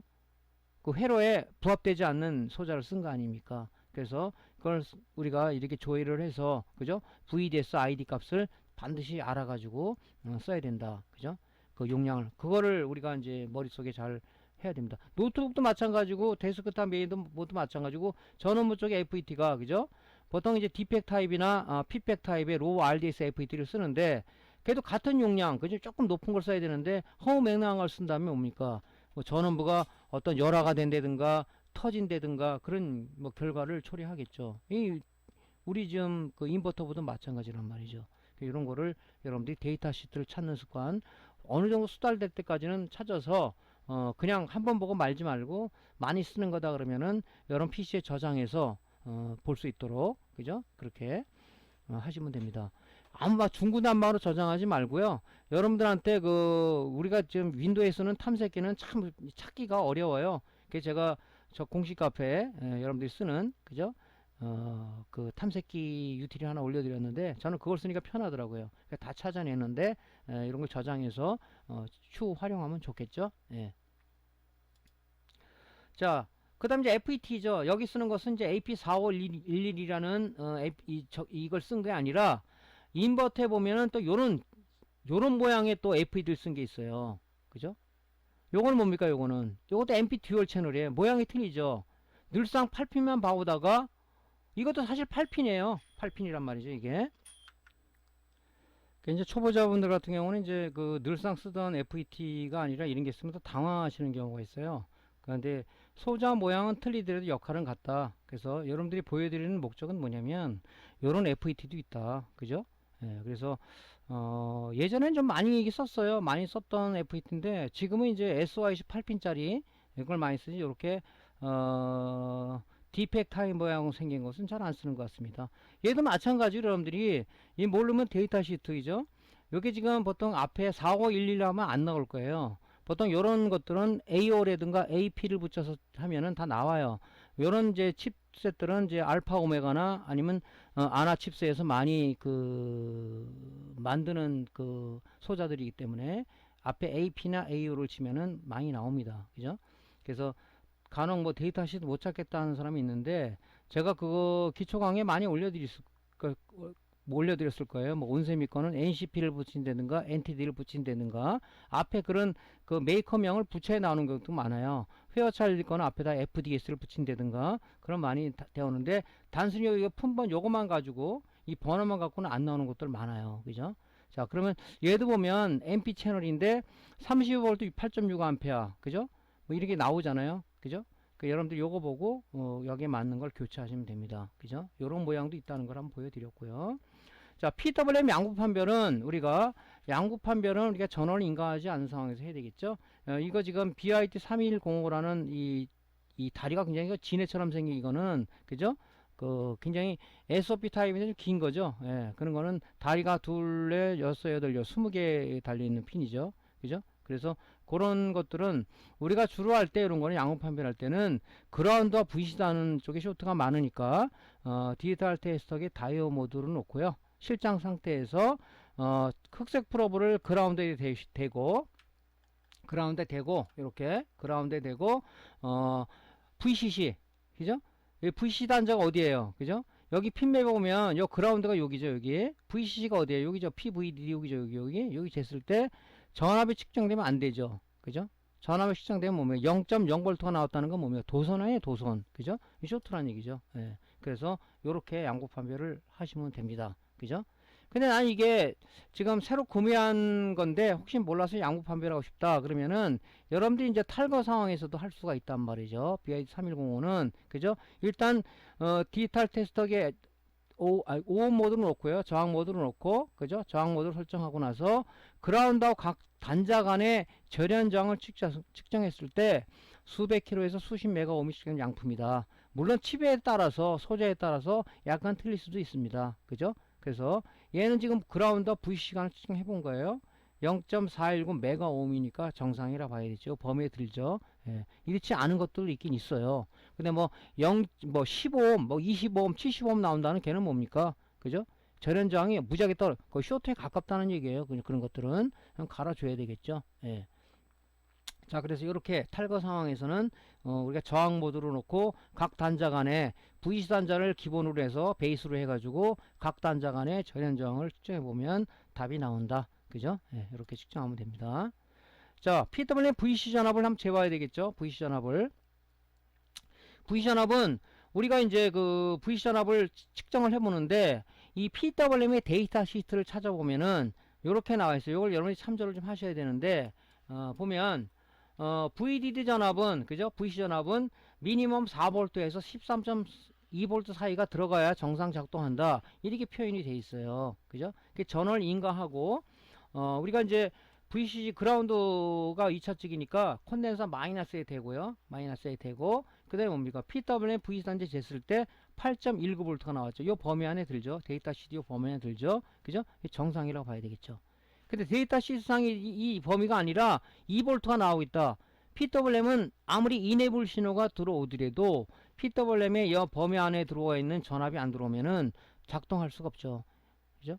밥 2공기를 먹어야 일을 할 수 있는 사람인데 2숟가락을 줬다. 그 사람이 일을 하겠습니까? 못 하잖아요. 그죠? 그래서 여러분들이 항상 데이터 시트를 할 때는 VCG 파워 서플라이라고 보통 되어 있는 게 많은데 데이터 시트상에 걔가 미니멈 몇 볼트에서 맥시멈 몇 볼트 사이에 들어가야 되느냐 그런 것을 참조해서 VC 전압을 재면 됩니다. 전압이 떨어졌다 그러면 뭡니까? 여기 지금 오는 뭐 전압 강화기를 통해서 들어오는데 그때 저항이라든가 이런 부분 좀 체크를 해봐야 되겠죠. 뭔가 문제가 있으면 전압이 떨어지는 거 아니에요. 그죠?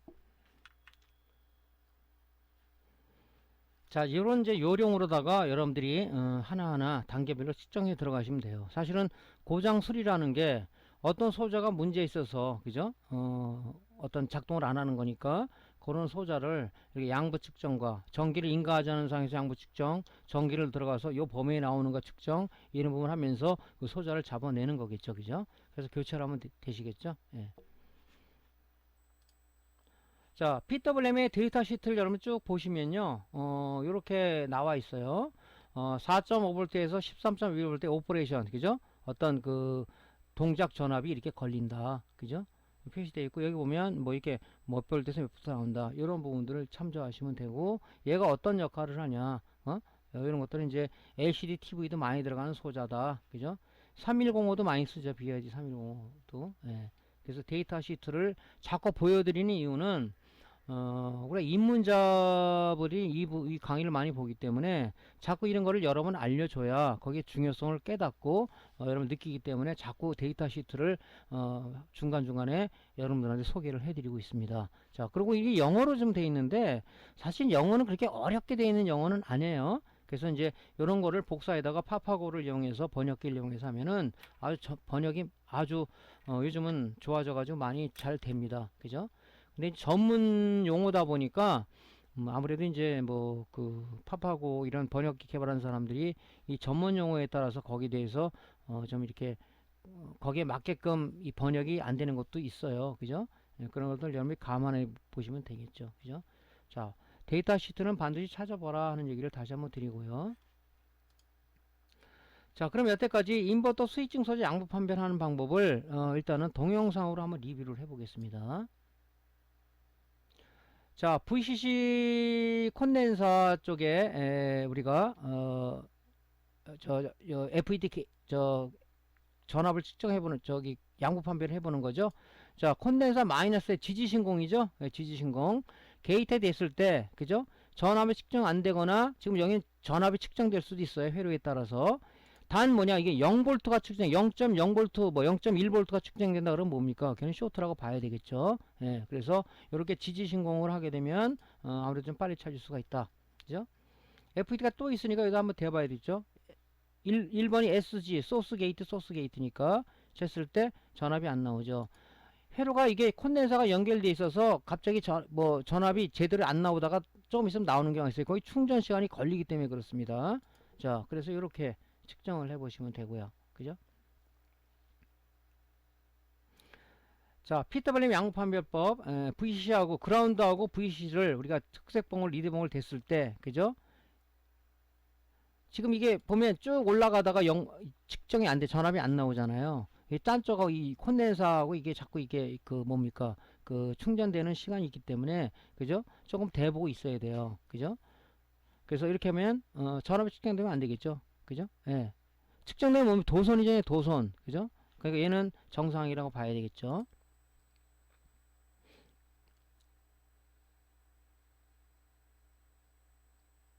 자, 이런 식으로 이제 실장 상태에서 하면 되고요. 예. 자, 전기를 이제 인가해서 전압을 측정해 볼 거예요. 그러면은 편하게 측정하기 위해서 여기 지금 VCC 콘덴서 있죠? 여기다가 마이너스 거기다가 리드 선언을 해가지고 여기다가 악어 클립을 물리면 한 손으로 다 측정하기가 좋죠. 그죠? 예. 그 다음에 이제 우리가 PWM 작동 조건이 뭐라 그랬습니까? 그죠? AD 보드로부터 온오프 시그널이 넘어와야 되잖아요. 그죠? 그래야지 PWM에 펄스 발전을 해가지고 스위칭 돼가지고 뭐 백라이트를 키든가 말든가 할 거 아니에요. 근데 우리가 립스보드 단독으로 하려 그러면은 AD 보드를 연결해야 되는 것도 귀찮은 일이죠. AD 보드에 OSC 버튼까지 붙여가지고 해야 되니까 그렇게 할 필요가 없고 강제로 하는 것은 이 5V에다가 리드 선언을 연결하고요. 온오프 단자에다가 리드 선을 연결해서 얘를 이렇게 점퍼시키면은 그죠? 예, 쇼트를 시키면은 결론적으로 뭡니까? 여기 있는 5V 신호가 온오프 단자를 통해서 PWM VCC로 들어간단 말이죠. 그럼 뭡니까? 펄스 발전 스위칭이 되겠죠. 인버터보가 동작을 한다. 그죠? 그렇게 해놓고 전압을 측정해봐야 되겠죠. 여기 신호도 안 집어넣고 측정해봐야 아무것도 안 나오겠죠. 그죠? 어떤 거는 그냥 PWM VC 전압이 나오는데 12V가 들어가서 나오는데 어떤 거는 이네블 신호가 들어가야 PWM이 공급되는 것도 있어요. 회로 설계한 사람이 어떻게 따라서 틀리겠지만 그죠?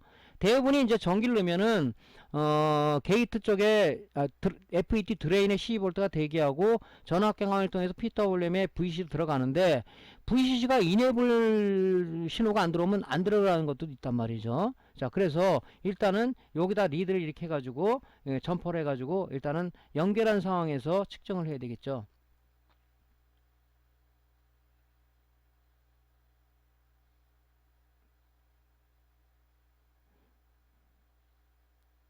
그러니까 립스보드 단독으로 여러분들 이제 수리하고 나서 측정할 때는 이렇게 하시면 돼요. 그죠? 뭐 다 여기다 붙이고 그렇게 번거롭잖아요. 자, 악어 클립을 일단 하나 물리고 악어 클립 하나를 테스터기 마이너스 리드봉에 흑색 리드봉에 물린 다음에 한 손으로 측정하면 편하겠죠. 그죠? 두 손으로 하다가 밀려 가지고 쇼트 나는 경우가 있으니까 요것도 하나의 요령이다. 자, 220V 인가하고요.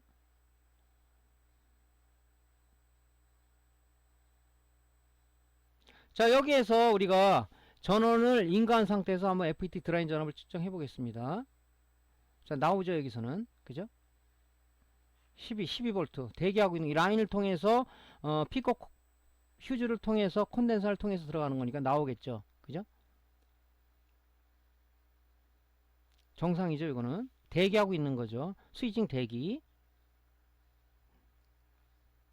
자, 이제 우리가 PWM 쪽에 VC 전압이나 아니면 이제 그 이네블 신호라든가 뭐 스위칭 신호를 우리가 그 펄스 신호를 체크하기 위해서는, 그죠? 일단은 뭡니까? 강제로다가 우리가 온오프 시그널을 넣어야 되잖아요. 그러니까 쇼트를 시킨 겁니다. 이렇게. 그죠? 쇼트를 시킨 상황에서 이제 측정을 하시면 되겠죠. 빨간게 칠해 놓은 게 VCC예요. 자, 고기를 찍어 봅니다. 쇼트 안 되게 잘해야 되겠죠? 예. 4V에서 아까 13점 몇 볼트라 그랬죠? 미니멈. 예, 그 나오면 정상이겠죠? 예. 자, 정상적으로 잘 들어오고 있습니다. 전압이 출렁되지도 않죠? 출렁되면 문제가 있는 거예요. 그죠?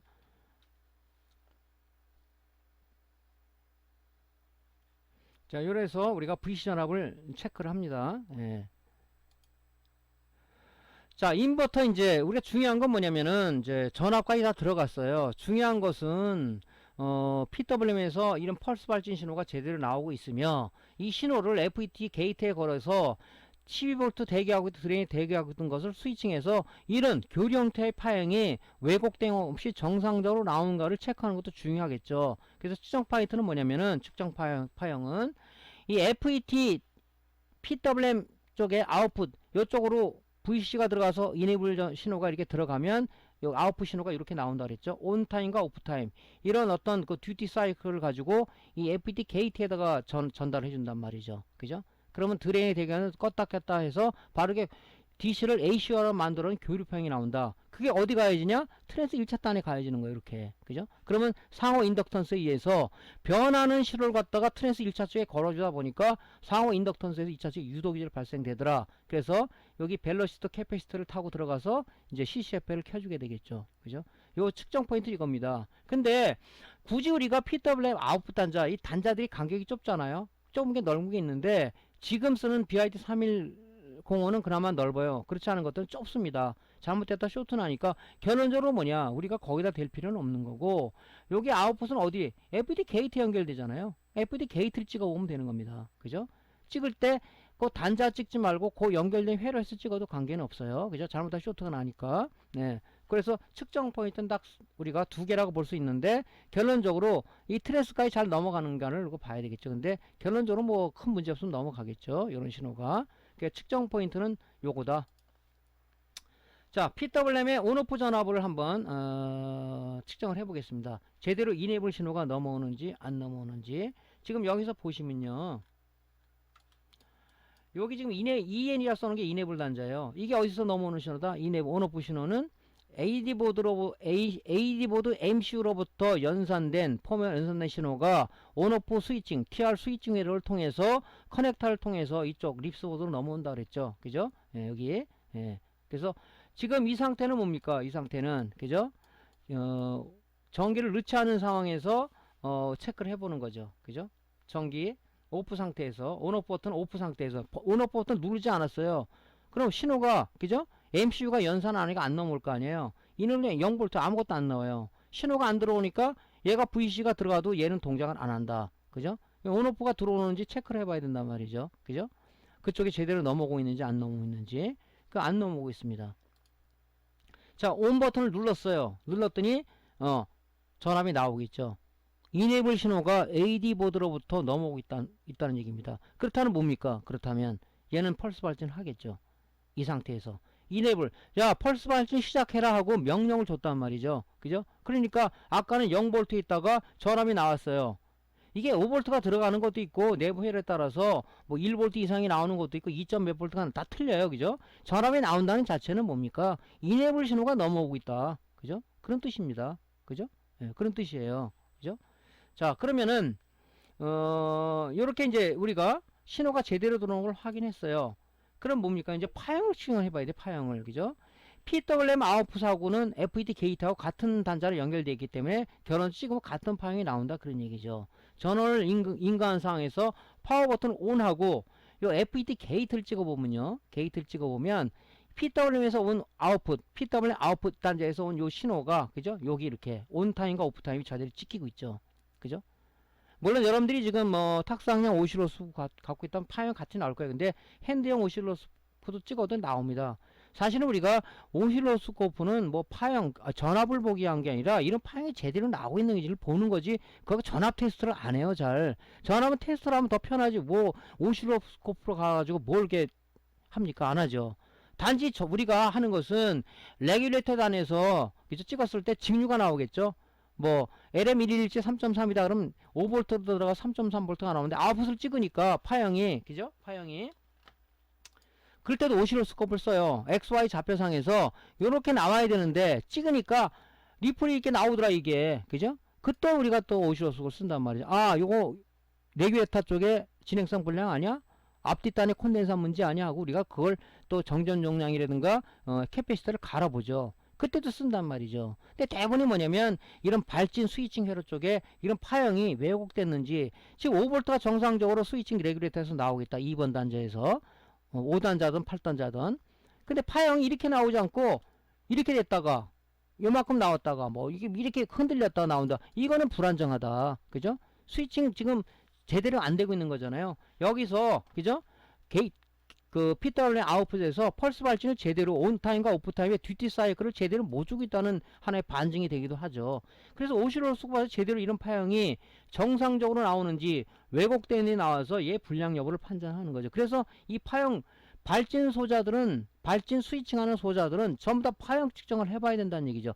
정상 작동되면 할 필요가 뭐 있겠어요. 그죠? 근데 정상 작동 안 된다면 찍어봐야 되겠죠. 그죠?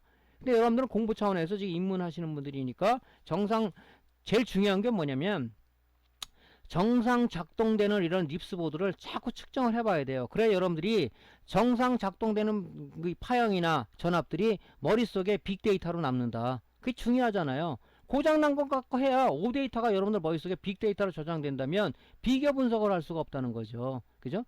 그래서 이런 파형이 제대로 나오고 있는지를 여러분들이 봐야 된다.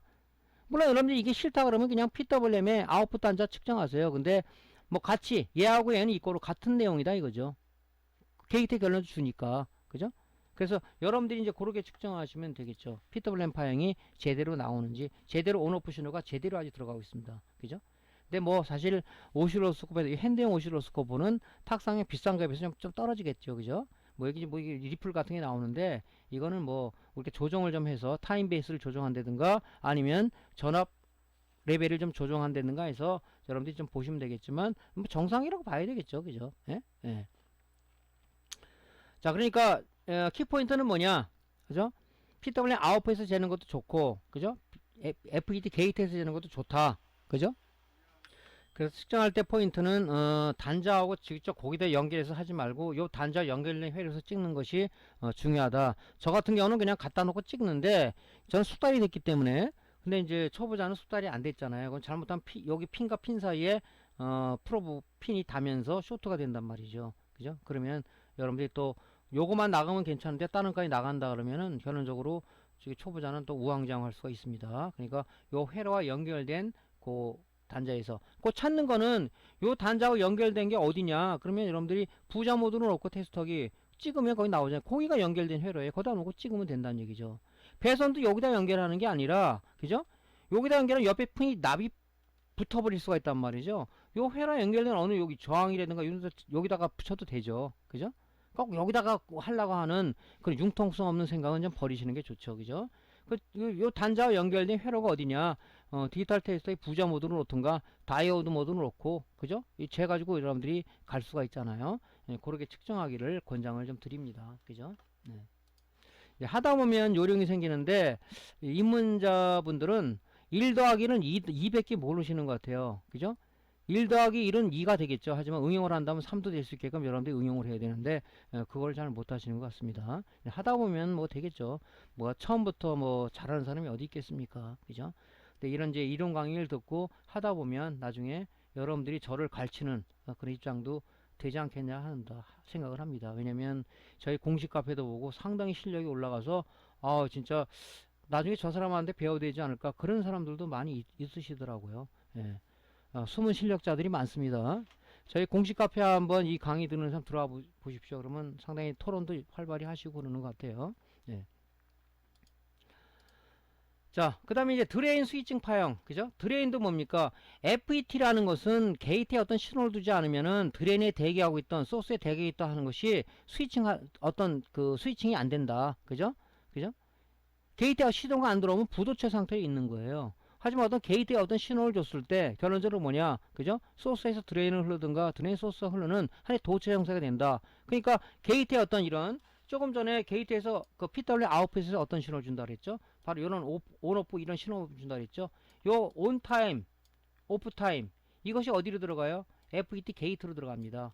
그러면 주니까 신호를 온타임 주면은 소스의 드레인 소스 전기가 흐른단 말이죠. 한번 전기가 흐르겠죠? 오프타임이 왔어요. 안 흐르겠죠? 그러니까 껐다 켰다 껐다 켰다 하니까 뭡니까? 바로 이런, 그죠? 교류 형태의 파형이 생기더라. 그죠?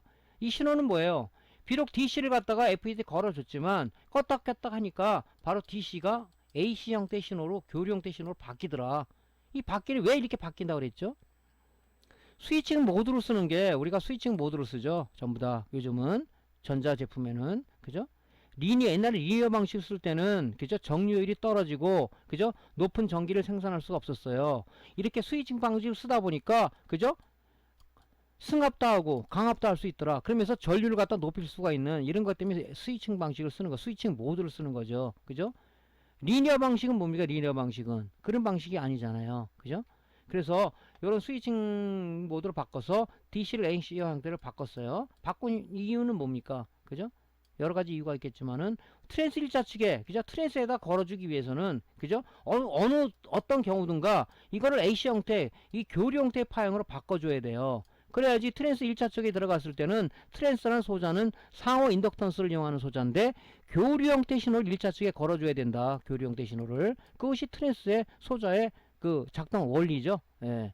그래서 이런 이제 교류 형태로 바뀐 거죠. 그 파형을 찍었더니 이런 게 정상적인 파형이 나왔습니다. 그죠? 근데 이 파형이 이게 아니라 이렇게 해서 이렇게 나오다가 떨어졌다가 요만큼 나오다가 떨어졌다가 뭐 이렇게 나와. 이거는 정상적인 아니라 왜곡된 스위칭 파형이다.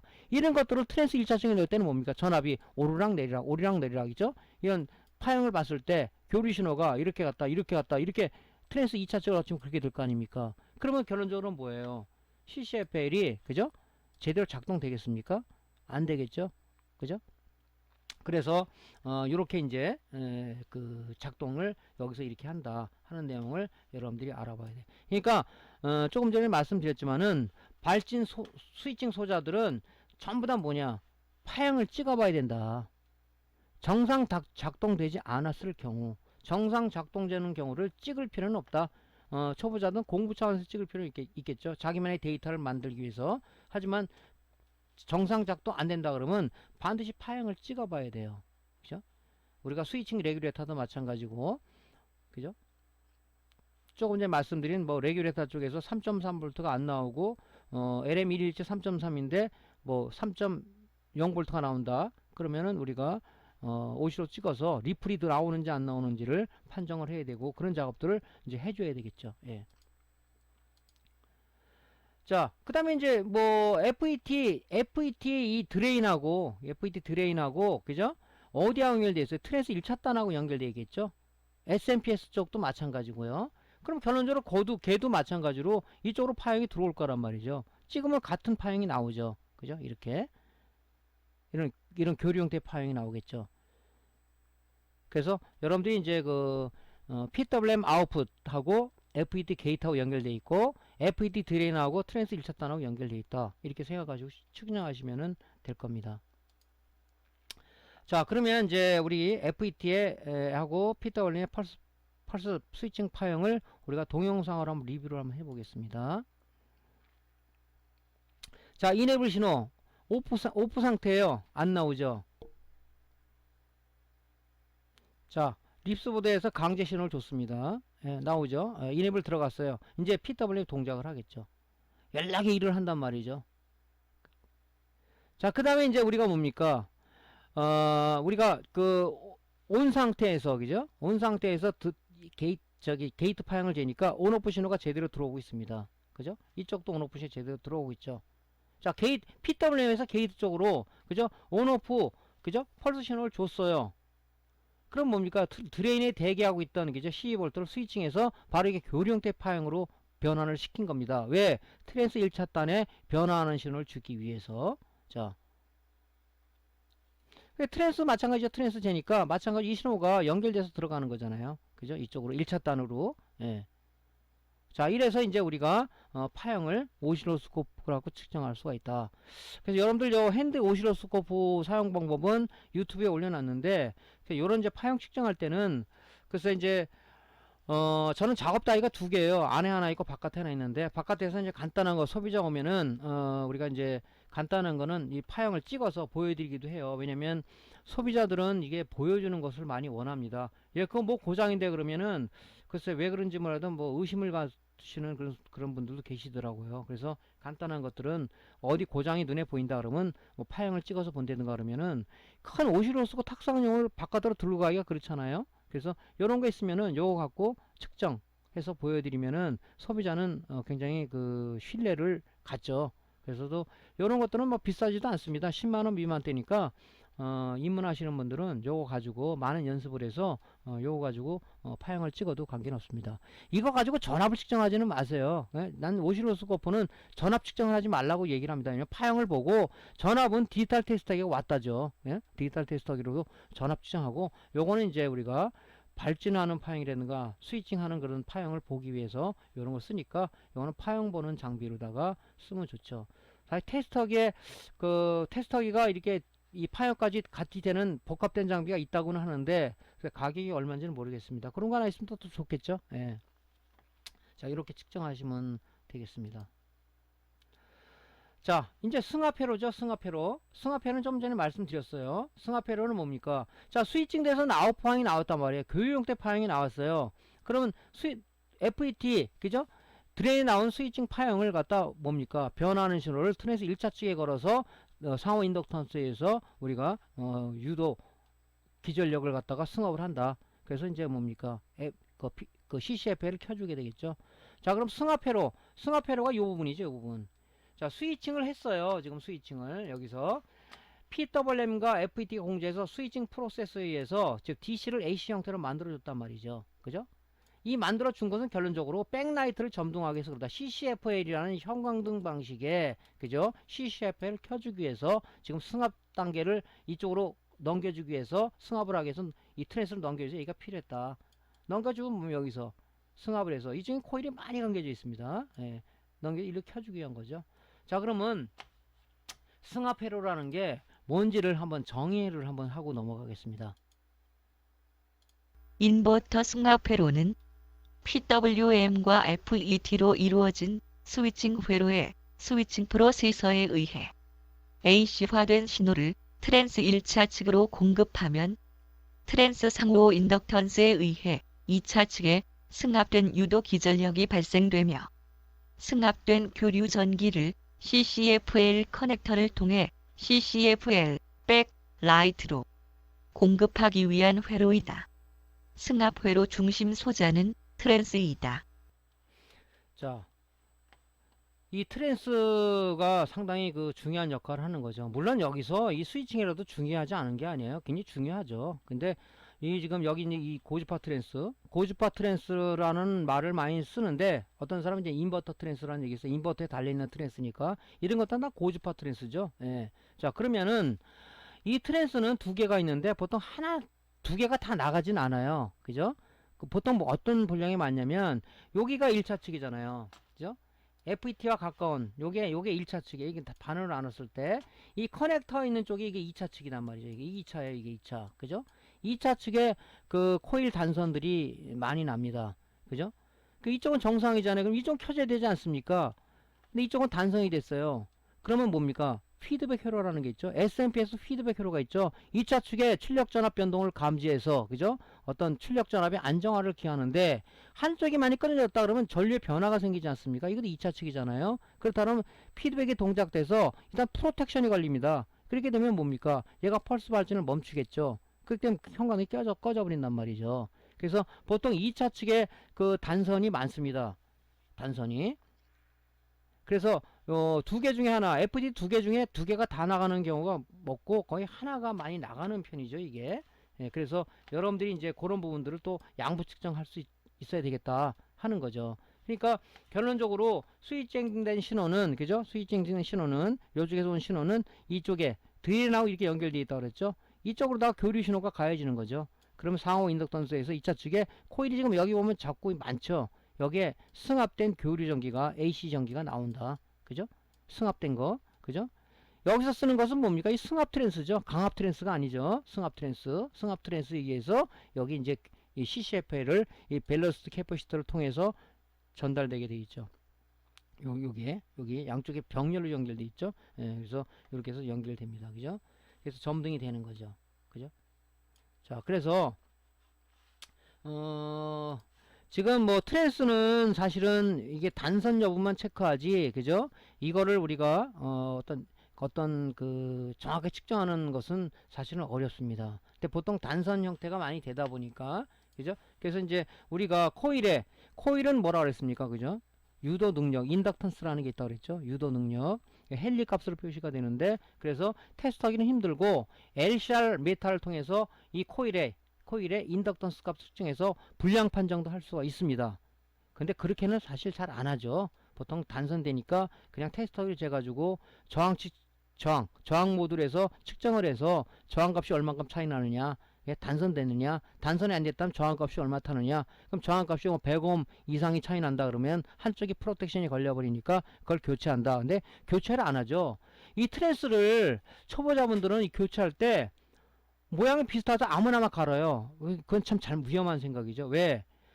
지금 이 립스보드는, 어떤 특정 제품의 립스보드는 1차 측 권선이 얼마인지 2차 측 권선이 얼마인지를 몰라요. 이 권선수를 알 수 있는 장비가 있는지는 모르겠는데 모릅니다. 아무거나 갖다는 몰라요.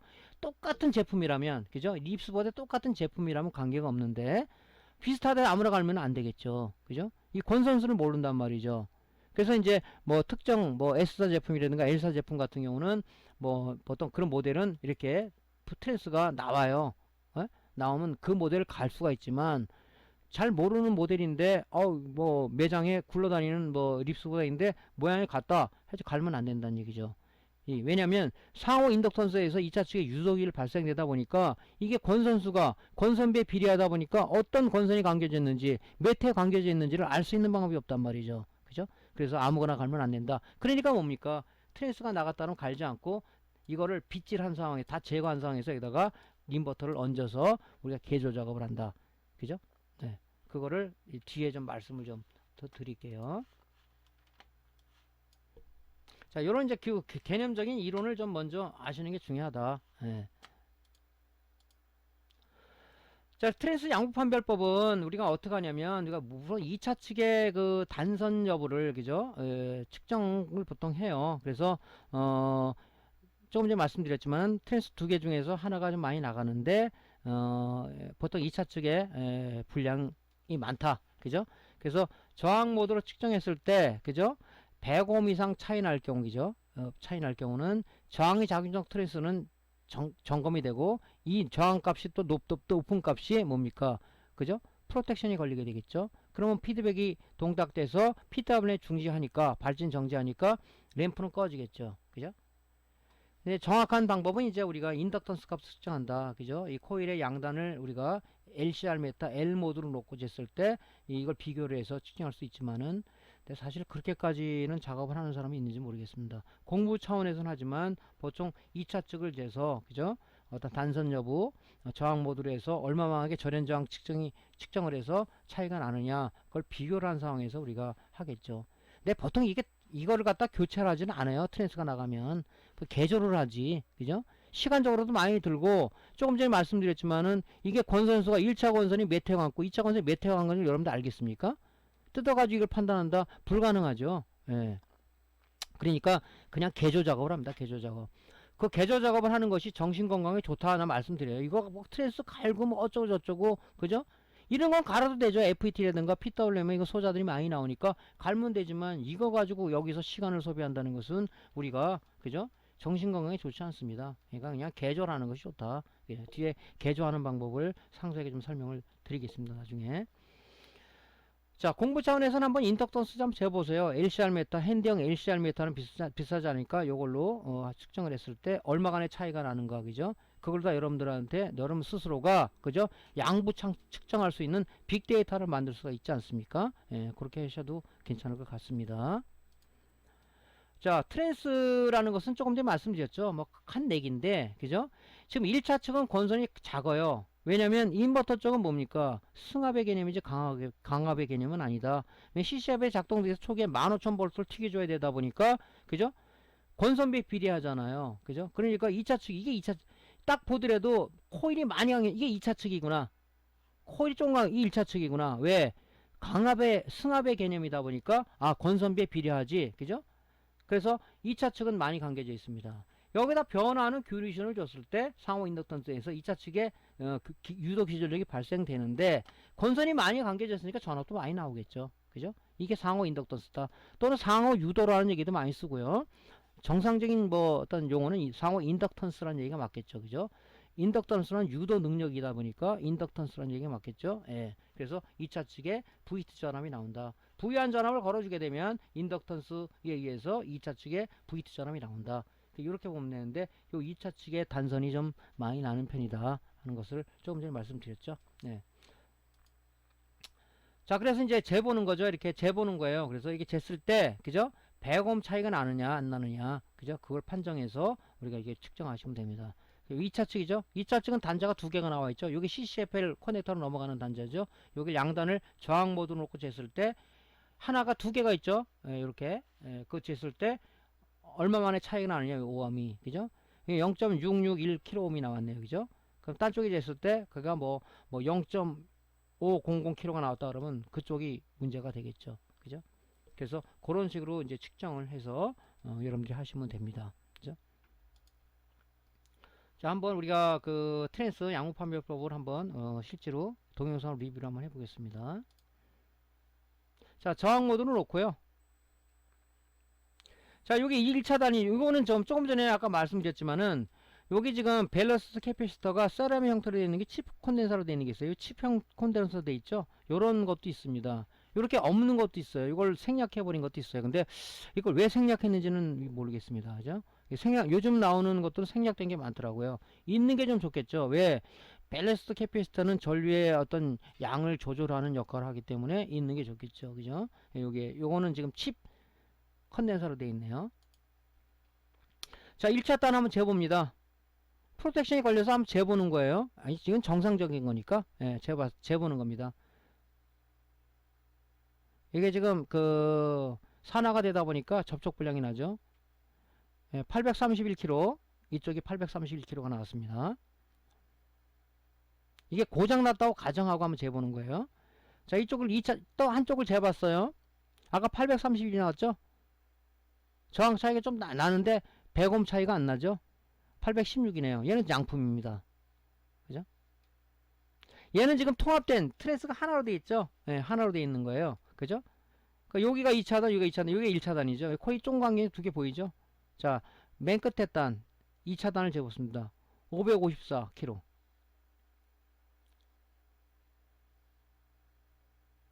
554.